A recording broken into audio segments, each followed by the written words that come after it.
मागी सोइजे सुमाइना लई सिदैजिदा अखोइना सिजिना follow me home lamp नि सिदैजिदा अखोइना नंबर कांदा मसा मसना सिगी मागी इंडिकेटर जिमा ब्लिंक तौरकनी को हेलो मैम चैनल सिदा मुकना तराम नोक्सरी असीने सिदे लाक्सरी मफम असी अखोइगी पुनिया होंडा की को सिदा ऑथोराइज्ड डीलर ब्रांच नि सिदे लेजे अदुग मफम की मागी एड्रेस मफम जने कदाइदा लगे है कांदा आई सी मफम जी यमदा मैम हाइजरके यामना लाइव मफम नि अखोइगी चिंगमेरोंग दनी को आइना लेजे मफम बजा चिंगमेरोंग जिंग सागी सिदे हेक मागी ऑपोजिट एरिया दा अखोइगी आदा उबिरिबा मैक्सिस हाइरिबा स्टोर जे अखोइगी गाड़ी खुदिमकी तयार अमसुंग एलोय फंगबा दुकान दोनी अदुगी हेक ऑपोजिट ओइरपना लई अदुगा सोंगी ओइरोम साइडना अखोइगी नेक्सागी अखोइगी मारुति सुजुकी नेक्सागी सिदे डीलर लई अदुगी हेक ऑपोजिट रोम दा लईबा मफम दनी ना लेजे मफम असे याम लाइना अखोइगी होंडा की पोस्टर सिदे थेलाबा होंडा ऑथोराइज्ड डीलर ब्रांच नि सिदे लेजे से सिदे लईबा मफम असिदा लाक्सबनी आई मैमदा लाक्सरिबा सिदा आई मैमदा अपडेट अमा तौगेन लाक्सबनी आइना अपडेट से सिदे मैमगी मांगदा उबिरिबा गाड़ी से अखोइगी हंदक नौना लॉन्च तौगिबा होंडा एक्टिवा अखोइगी हाइट स्मार्ट हाइरिबा अखोइगी किलेस गाड़ी होंडा एक्टिवा दनी अदु मांगोंदा याइबा फीचर जे अदुगी मतिक यामना अखोइगी यामना सिक्योरिटी ओइबा को अदुगुम्बा फीचर नि मांगोंदा याइसे अदु मांगोंदा खंगबा याबा डिटेल्स खुदिमा फीचर अदगी प्राइस से क्या लेगे हाबदु मैम वीडियो जे पुना खमिनसी वीडियो जे मखा ताना यमिनसी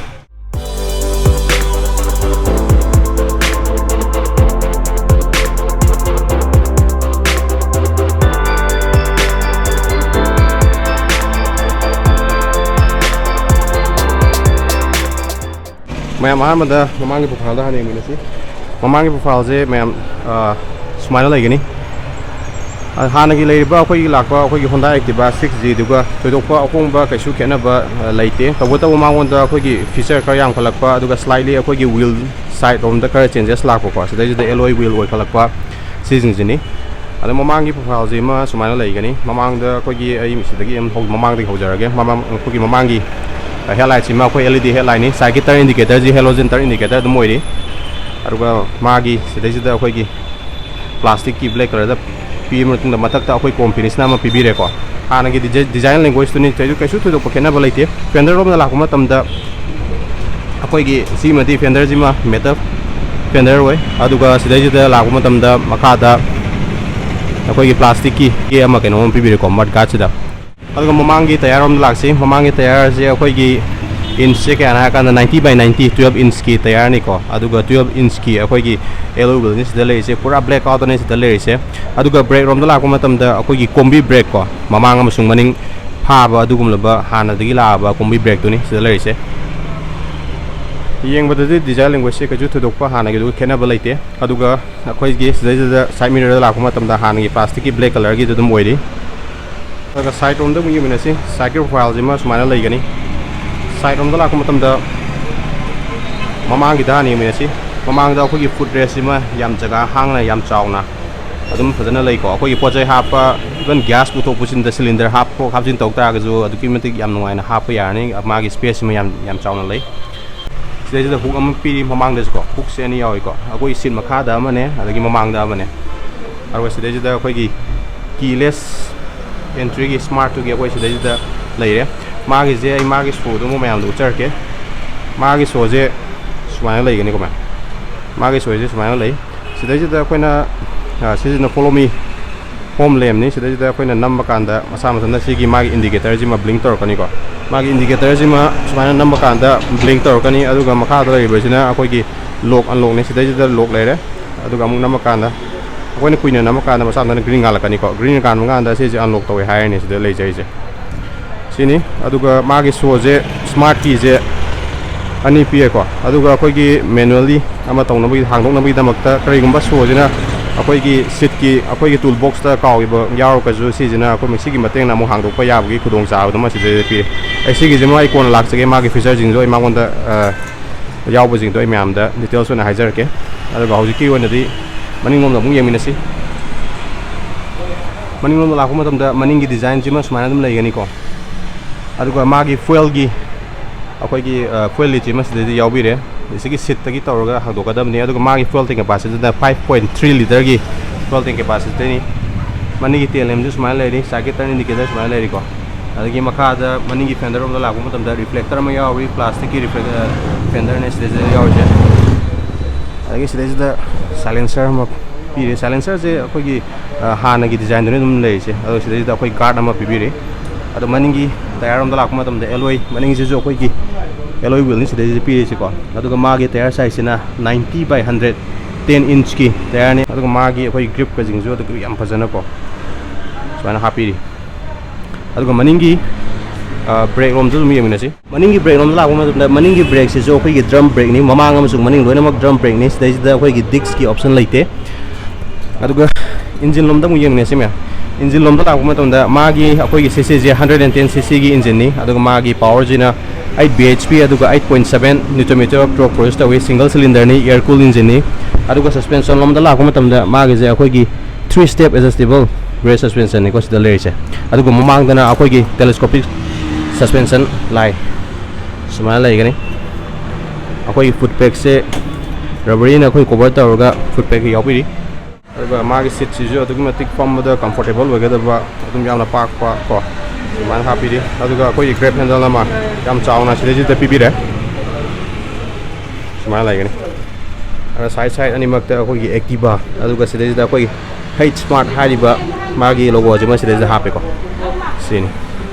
adugo instrument cluster on la ko matamda instrument cluster je koi gi analog tani ko hoji ko digital lagte sida da koi speedometer pire alage sida da koi gi kilometer range ki sida so to bire adugo makha da koi gi fuel gauge alage high beam gi indicator ko engine immobilizer sida yawi ko engine immobilizer je koi gi so jina kai gumba magi tar ga hoi dubli ma sa ma to da magi koi sensor do yaw da tar ga di keso hang bu yaroi adugi keno safety dune se lai je aduga koi gi engine gi indicator adagi battery gi indicator ko sida je lere aduga left front la ko matam da akoi gi pass light ki sida pire switching je adugi matik adum magi fit and finish se adum yamna quality je adum yamna lai mayamna dum khambi rangoni itiba hai matam da magi fit and finish quality je horn gi lere aduga sida je engine kill switch ko start amusung engine kill switch ni sida je da akoi na matam da magi akoi gi start tawba matamda magi silent start oina lakani ko makon thoktabani start tawba matamda akoi gi thana gi ngang bam yaw adu yaw roi masang ton da silently adum start tawani adu gi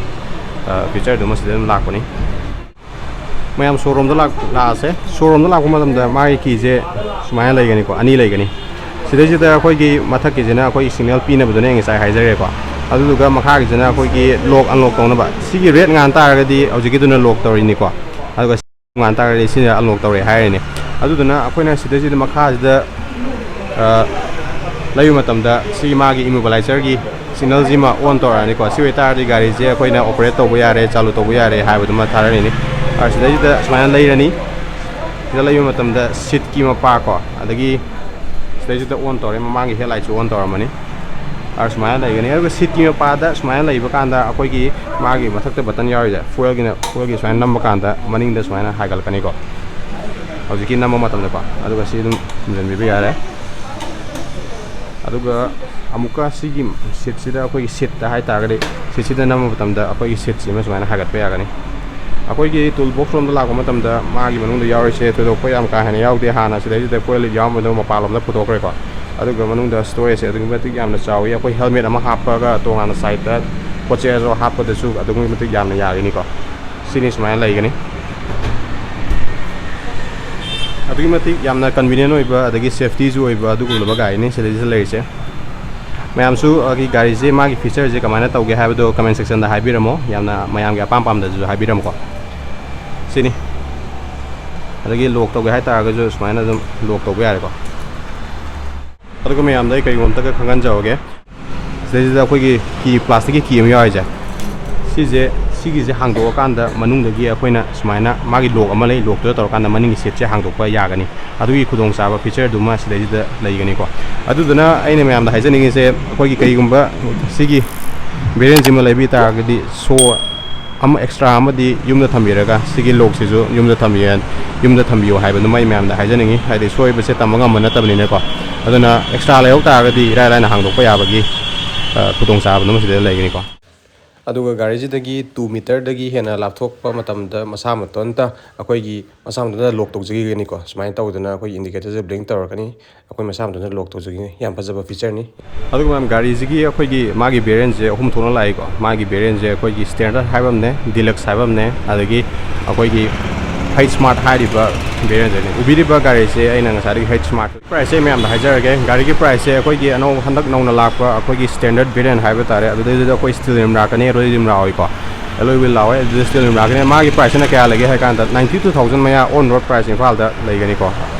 ꯑꯗꯨꯒ ꯃꯥꯒꯤ ꯑꯩꯈꯣꯏꯒꯤ deluxe ꯕꯦꯔꯤꯌꯦꯟ ꯍꯥꯏꯔꯤꯕ ꯕꯦꯔꯤꯌꯦꯟꯗꯨꯗꯗꯤ price ꯀꯌꯥ ꯂꯩꯒꯦ ꯍꯥꯏ ꯇꯥꯔꯒꯗꯤ 94,000 ꯃꯌꯥꯗ ꯑꯗꯨꯃꯥꯏꯅ ꯂꯥꯛꯀꯅꯤ ꯑꯗꯨꯒ ꯎꯕꯤꯔꯤꯕ ꯒꯥꯔꯤ ꯑꯩꯈꯣꯏꯒꯤ H Smart ꯕꯦꯔꯤꯌꯦꯟꯁꯦ ꯃꯥꯒꯤꯗ ꯀꯌꯥ ꯂꯩꯒꯦ ꯍꯥꯏ ꯇꯥꯔꯒꯗꯤ 98,000 ꯃꯌꯥ ꯑꯣꯟ ꯔꯣꯗ ꯄ꯭ꯔꯥꯏꯁ ꯏꯝꯐꯥꯜ ꯃꯌꯥꯗ ꯂꯩꯒꯅꯤ ꯎꯕꯤꯔꯤꯕ ꯉꯁꯥꯏꯒꯤ ꯒꯥꯔꯤꯁꯤꯒꯤ ꯍꯪꯅꯤꯡꯕ ꯂꯩꯔꯒꯁꯨ ꯑꯩ ꯗꯤꯁꯀ꯭ꯔꯤꯞꯁꯟꯗ ꯂꯤꯡ ꯍꯥꯞꯆꯔꯝꯒꯦ ꯑꯗꯨꯒ ꯑꯗꯨꯗ ꯍꯪꯕꯤꯕ ꯌꯥꯒꯅꯤ ꯑꯗꯨꯒ ꯑꯩꯈꯣꯏꯒꯤ ꯂꯣꯟꯒꯤ EMIꯒꯤ ꯈꯨꯗꯣꯡꯆꯥꯕꯁꯨ ꯂꯩꯒꯅꯤꯀꯣ ꯑꯗꯨꯒ ꯃꯥꯒꯤ ꯗꯥꯎꯟ ꯄꯦꯃꯦꯟꯁꯤꯅ ꯃꯌꯥꯝꯅ ꯇꯣꯏꯅ ꯍꯪꯕꯤꯔꯦ ꯗꯥꯎꯟ ꯄꯦꯃꯦꯟ ꯀꯌꯥ ꯊꯤꯒꯗꯕꯅꯣ ꯍꯥꯏꯕꯅꯆꯤꯡꯕ ꯃꯥꯒꯤ ꯗꯥꯎꯟ ꯄꯦꯃꯦꯟꯁꯤꯅ ꯑꯩꯈꯣꯏꯒꯤ ꯄꯤꯔꯤꯕ ꯒꯥꯔꯤꯗꯨꯒꯤ ꯑꯦꯃꯥꯎꯟꯗꯨꯒꯤ 30%ꯒꯤ ꯆꯥꯡꯗ ꯗꯥꯎꯟ ꯄꯦꯃꯦꯟ ꯊꯤꯔꯕ ꯃꯇꯨꯡꯗ ꯒꯥꯔꯤꯁꯤ ꯂꯧꯕꯤꯕ ꯌꯥꯒꯅꯤ EMIꯗꯀꯣ ꯑꯗꯨꯒ ꯑꯇꯩ ꯑꯇꯣꯞꯄ ꯑꯩꯈꯣꯏꯒꯤ ꯃꯌꯥꯝꯅ ꯑꯇꯩ ꯑꯇꯣꯞꯄ ꯒꯥꯔꯤ ꯄꯥꯝꯕꯤꯔꯒꯁꯨ ꯁꯤꯗꯩꯁꯤꯗ ꯂꯣꯏꯅ ꯐꯪꯕꯤꯒꯅꯤꯀꯣ ꯁꯤꯗꯩꯁꯤꯗ ꯑꯅꯧꯕ ꯂꯥꯛꯄ ꯒꯥꯔꯤ ꯉꯥꯛꯇꯅꯤ ꯑꯩꯈꯣꯏꯒꯤ ꯍꯥꯟꯅꯒꯤ 6Gꯒꯁꯨ ꯁꯤꯗꯩꯁꯤꯗ ꯂꯣꯏ ꯂꯩꯔꯤꯀꯣ ꯃꯌꯥꯝ ꯉꯁꯤꯒꯤꯗꯤ ꯚꯤꯗꯤꯑꯣꯁꯤ ꯁ꯭ꯋꯥꯏꯗ ꯑꯗꯨꯝ ꯂꯣꯏꯁꯤꯟꯖꯔꯒꯦ ꯃꯌꯥꯝꯅ ꯅꯨꯡꯁꯤꯕꯗꯨꯅ ꯆꯦꯅꯦꯜ ꯑꯁꯤꯕꯨ ꯂꯥꯏꯛ ꯑꯃꯁꯨ ꯁꯕꯁꯀ꯭ꯔꯥꯏꯕ ꯇꯧꯕꯤꯔꯝꯃꯣ ꯑꯗꯨꯒ ꯆꯦꯅꯦꯜ ꯑꯁꯤꯅ ꯚꯤꯗꯤꯑꯣ ꯑꯞꯂꯣꯗ ꯇꯧꯔꯤꯕ ꯅꯣꯇꯤꯐꯤꯀꯦꯁꯟ ꯂꯥꯛꯅꯕꯒꯤꯗꯃꯛꯇ ꯕꯦꯜ ꯑꯥꯏꯀꯣꯟ ꯑꯃꯁꯨ ꯇꯧꯕꯤꯒꯅꯨ ꯃꯊꯪꯒꯤ ꯚꯤꯗꯤꯑꯣ ꯑꯃꯨꯛ ꯊꯦꯡꯅꯔꯁꯤ ꯇꯦꯛ ꯀꯦꯌꯔ ꯒꯥꯏꯁ